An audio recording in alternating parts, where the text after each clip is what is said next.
Hi, y'all. It's Brigitte Cutshall with Real Things Living.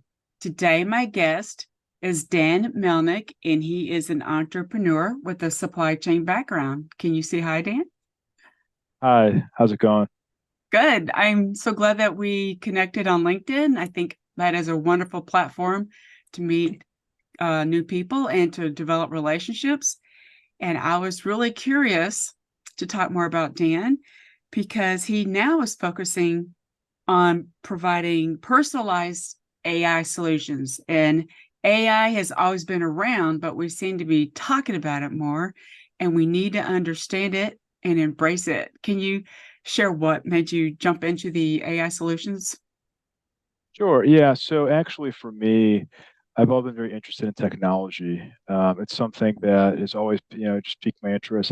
I think AI specifically has been more so our focus in the last this year.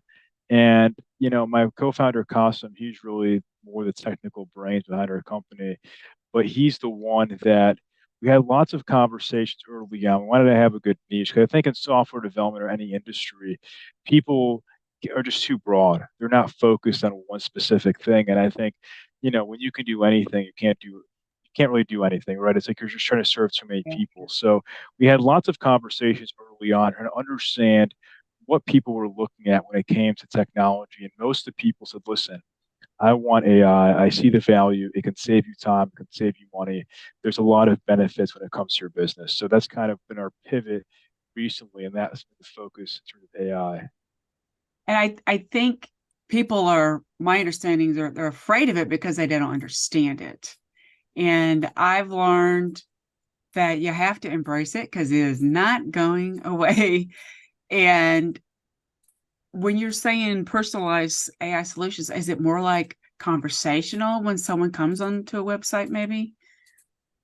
Yeah, so I would say it just depends, right? I mean, that's kind of like our focus right now, specifically, is we are working on a chatbot, which is, because our goal is we had lots of discussions, and most people aren't able to pay 20, $30,000 for a full AI solution. But if we can make it more cost effective, like we're rolling out like a product in the next 2 months or so, which is going to be starting at $199 per month. And so what that looks like, it takes 3 or 4 weeks of training. And so that bot is going to be trained on your data, on your system to have live conversations. Exactly. So the customer is going to come onto your website and they're going to feel like they're talking to you. The AI tool actually asks questions. It's like a very smart tool. It's not just, these old kind of tools that are making you choose things. It's going to actually ask questions, understand where you are in your journey, what you're looking for. Are you looking for support on the current products? Are you looking to buy new products? Are you looking for gifts, product recommendations? So understanding exactly what the user is looking for when they enter the website and having real authentic conversation they're going to add value, whether it's having them check out saying, listen, like like at a store, right? And maybe they want to go ahead and so let's just say like if somebody's selling shoes, say, okay, well, you bought these shoes. What about socks? What about this product? Upselling them, helping them add value and increasing their average order value. So looking at all these different features, the AI is a very smart tool. And as I said, we will train it for 3 or 4 weeks on that specific customer's data so that they understand exactly, it's like training a new employee, for example. It takes that much time so they can train like on their data and have real authentic conversations with their customers. Right. As you're talking, it made me think if I did something like that with my site, I it would probably read almost bazillion blogs I wrote and and understand me to how to make. Does it try to talk like, what I'm saying, talk like me? What I'm saying, or understand my background? Does that make sense? Yeah, I mean, it just depends, right? I mean, it's because some people have, it just depends like on the functionality of your website. If you're so it can understand you and your business, but it can also understand specifically, I guess, like what the focus, like if the focus is to get the person to buy the product, if you're selling something like low ticket, like shoes or socks or something like that, it can get them from, point A to point B, which is essentially checking out, right? If you're talking about, maybe something more high ticket, like a service, right? Like your service, it might say, hey, asking all these questions, and eventually the end goal is to book a call to chat with you. So Right. it really just depends because it's like when it comes to high ticket sales, there's obviously exceptions, but most people, especially when it comes to services, people actually do want to chat with the person, right? But it's a matter of kind of, it's kind of like a discovery, time where they can figure out, is this person, what are they looking for? Can you actually help them? Are they serious about getting this help for your service, or Right. maybe they need something else? So it's like saving you the time of actually responding or getting on a call. It's answering, questions that are not going to per se close a deal, but at least more so qualify that person to that close a deal and book it on their calendar. It made me think of the word filter, you know what I'm saying? Because Yeah. there's some, like, I would not want my Calendly link out there publicly, because you don't want just anybody getting on, have access to your personal calendar as especially as someone who provides services, right? And do you think, as you're also talking, because I love books, by the way, I think that would be a great way to maybe, I think a cool thing would be have the chatbot recommend books, going to a bookstore, online bookstore, excuse me, not like Amazon, but there's so many options, and so many people are moving to e-commerce and not have, but it can still have a brick and mortar, location. Could be a good way to help bring people in, right? To help them find what they want.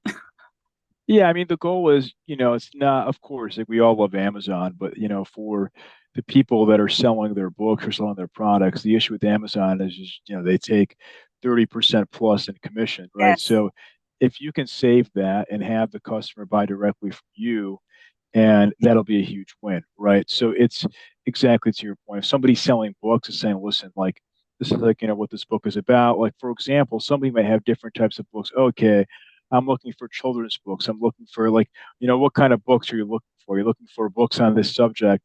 Let's get you this book and make that recommendation. Right. And also just depending on, like the certain products, you might have somebody saying, okay, let me subscribe to your, you might get some kind of subscription bundle with new books every month if you have you're selling other books, right? So it's creating as much value as possible for your customer, and I think that's the end goal, is to keep them buying from you, but not just buying from you, but buying from you because you're creating lots of value for them. I like that you're really creating value for them, why they should come back.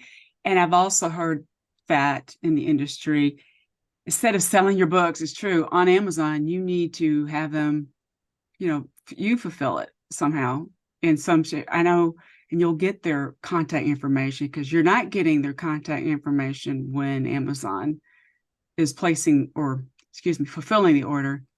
And it's fine if you want to continue doing it that way. But I think in the future, my understanding is it's best to drive them to your website or whatever, right? And not just rely on one platform like Amazon. And Amazon has been great, overall, but it's changing too. They have to adapt. And I think that's really what we're all about here, is especially what you're doing, the change, and you're trying to help people navigate this change with AI and how to use it by creating value for their business, really, right?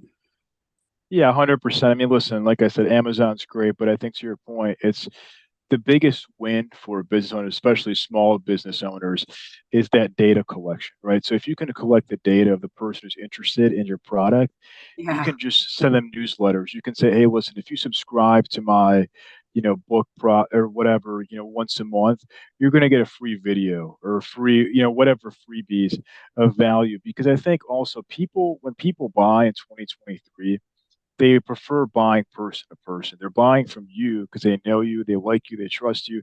They want to build that. So if you can build on that kind of relationship Yeah, with the potential customer or with your customer, that's a huge win all the way around. that is true. You got to create more value, and you're going to develop a relationship, and they'll want to come back to you, and they're going to trust you, and you're going to refer them to some other spot if you can't really help them, right? I should say spot, but that's all these smaller business owners.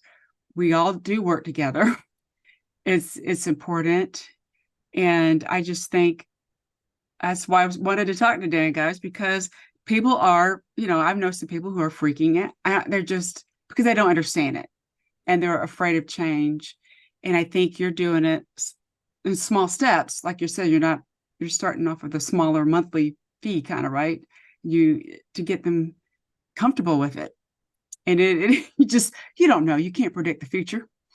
And so I think that's why being adaptable is important in life, right? You got to adapt. And I think that's what within our technological world that we're in right now, it's just moving fast. It seems to be moving faster, right? 100%. Yeah, I think also it's like when it comes to AI specifically, I think people who are not going to adapt are going to be left behind. I mean, very quickly, because keep in mind, right, as human beings, we only have so much ability. Yeah, And as humans, we forget about things, right? So, for example, even things like following up with people, following up, with your leads, with your prospects, AI has that ability to make those follow-ups and to make them personal, right? So it's things like that are really important because, listen, I'm not going to lie, I've forgotten to follow up with people. I think that we all have.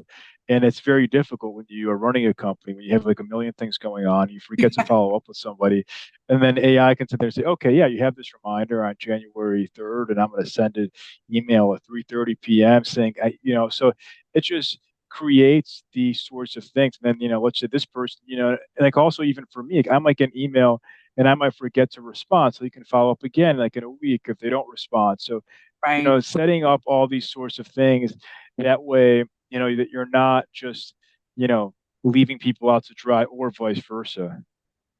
So you're talking about like the email communication, for example. Is there a specific software, I mean, that you have used to using? Because there's so many options out there now, right? That's my understanding. And one of the original ones that I'm familiar with is because they're here in Atlanta, is MailChimp, but they were bought out a couple years ago by Intuit, I believe. And so there's just so many options. And I'm sure your chatbot or your AI solutions is probably you have it connected to whatever I'd assume email service they already have. Or do you offer that?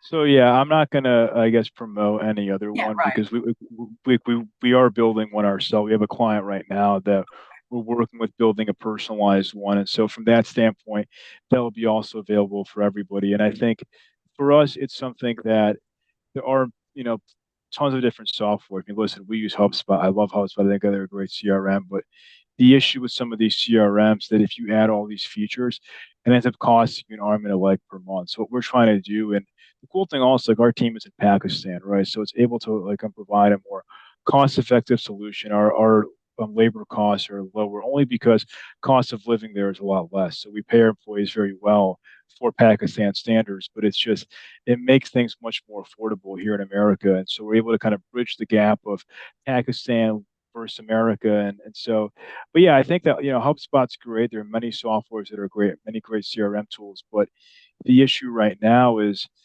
can a small business afford to pay all these things and it adds up and this cost, especially by the way, I mean, many people who are just starting out, I mean, when you have a startup, people don't realize, and I'm sure that you probably know, Bridget, but it's like when you're starting out, all of a sudden you have to buy this thing, that thing, this thing, and it all adds up, right? So it's important to make sure that you understand, how much you're paying per month for all these different tools. That's true. It does add up. As you were talking, it made me think of the streaming services that's out there, right? I'm sure you did the same thing. We cut our cable cord, right? But now everything is added up again. But I mean, yeah, it's what can happen in a small business. And I think your your solutions are going to probably help them look at all the different options that are out there, right? And based on, it just depends on the strategy they come up with to grow their business too. And I think a chatbot, I think this conversational thing is going to be helpful. And I did take a class on that earlier this year. People didn't know that, but I had to understand it because I thought too, holy crap, right? But when Chat GTP came out, people were worried about affecting writers, but it's not. It makes it easier, I think. My 100%. opinion. And you still need to edit it and you have to prompt it properly. And it's who knows what it'll be like in 10 years.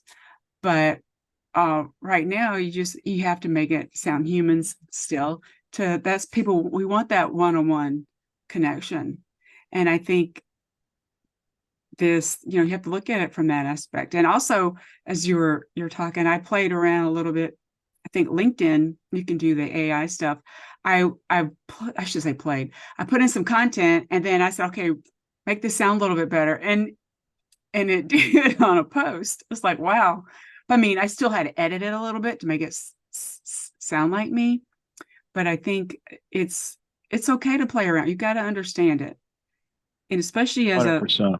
small business owner like me, I got into this because of people needed mine. They came to me, convinced me to do this. People, right? So I'm just trying to, one of these reasons I do this podcast is to help share other stories, right? Because that's how we learn. Talking, and you're the first person that has been on more detailed on AI. Is that the right? Yeah, more detailed.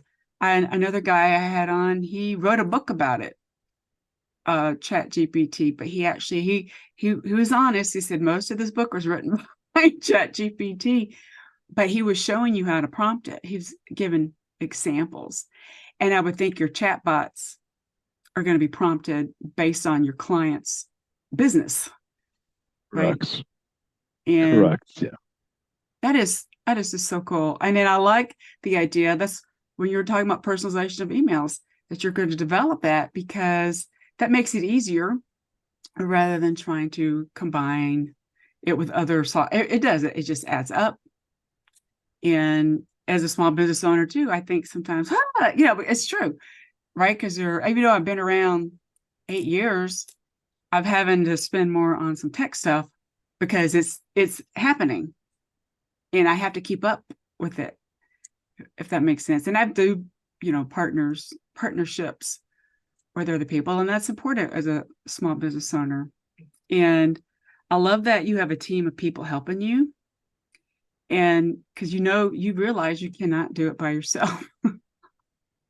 It's true. Yeah. I mean, and I'll tell you one quick thing also is that for me, my first company was an eBay store. I mean, that's what I did, and I was a one person show, sold that business like in 2020 because I really wanted to do something bigger. But like I had the same pain points that many of our clients have, many people that we're talking to have, right? Because when you're a one person show, as you know, it's not easy, right? And you're doing everything. I mean, running an eBay store, imagine, I had over 10,000 items.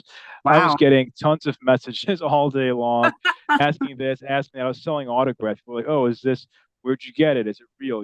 It's like as answering all these questions. So it's like, I'm like, if I had AI, maybe I'd still be running that company too, because I wouldn't be as, but it was just a lot. So for me, I want to make things as easy as possible so business owners can really focus on their business. We had one person we spoke to recently running a bakery. Well, they're trying to bake the products themselves and they're getting messages all day long, people about orders, asking about, it's very hard. Like you can't afford to hire someone else. It's so it really saves the cost and it saves the time. There's really so much value in it. Right. I think time is our most precious thing because we only have so much time per day. And you do Exactly. have to focus on what's important. And if you're selling bread, you need to make the bread. You, right. And like you said, if someone can help answer all these questions they're probably receiving or phone calls, it's just an amazing, great thing that you're doing because people need to be aware of this. And it's out there. And I'm sure other people are you're going to have competition down the road, but you're doing good by jumping in earlier. And I also, just to jump, kind of jump around over here on AI, I've seen it, a lot of people are using it for marketing. And I guess the small businesses can use your chatbot to help market based on the questions, maybe, right? They're receiving. Yeah, I mean, so we're working on something else now too, which is going to be kind of if you know Hootsuite, kind of more high level Hootsuite, where Yeah. it actually creates the content for you and Okay. post schedules and posts for you. So I think from a social media marketing perspective, for sure, but I think when it comes to marketing, yeah, I mean, listen, this chatbot is a marketing slash sales tool. That's really what it is. It's, Yes. creating and explaining to a potential customer, but also it's also a customer support tool, right? So it's if you have a current product or service that an existing customer wants to ask, a certain question, it can answer those questions and guide them in the right direction. Right. Because you don't really know sometimes what you don't understand until and you're chatting with your chatbot. That'll help understand. And I think it's so cool. So do you also get involved with like the design of the platform for a client? I mean, obviously, if you're doing the solution for them, the design's probably involved. Yeah, it's all custom. So we have a designer as one of our partners, 𝐥𝐤𝐤𝐤. So he's the one that's, sitting with our clients. He's designing it personalized for them. So for example, if a company is owned by Bridget, it's going to be like, Bot Bridget, or however you want to do it. If you're the, I guess, icon or the mascot of your company or whoever it is, making the conversation like, designing it for their brand. It's very specific for the brand. So yeah, Uh, design aesthetic is very important. yeah, it made me think of BB Bot because my nickname was BB when I was little. Sorry, There you go. that's what comes to my mind. Yeah, I could just bring out the inner child in you. I think you need to make it fun too, and not make it. I'm sure that's important for most of your clients. You need to make it, not make it boring. I shouldn't say boring. You know what I'm saying? Yeah, Uh, the aesthetics are important. The name yes, is important, and it needs to be personalized. I mean, that's one of the things. Like with us, it's like we want to, we try to keep it personalized, and we do make it personalized because a lot of these SaaS products out there are these one-stop shop, one size fits all solutions, and no company is the same as it is like a different company. So we really try to focus on making sure that it is specific for that customer. that is perfect. You definitely have to personalize it and create value for what they're needing to help them grow their business, help them stay in business, right? That's the main thing, and make sure they can get the right support. And so, where can people learn more about you, Dan, and your company? Sure. So our company is called South Lake Consulting, so southlakeconsulting.com. And we're actually rebranding, so our name might change. You can find me at Dan Melnick on LinkedIn. I'm on Twitter, Instagram. I'm Dan P. Melnick on Twitter and Instagram, so you can find me there as well. So, those that are listening, I'll have the links included in the description. And I think this is great. I'm all excited talking about this because it's geeky, but I think it's fun. You got to understand it. We have to embrace it, everybody. And I thank you again for your time, Dan. Yeah, thanks. Thank you so much for having me.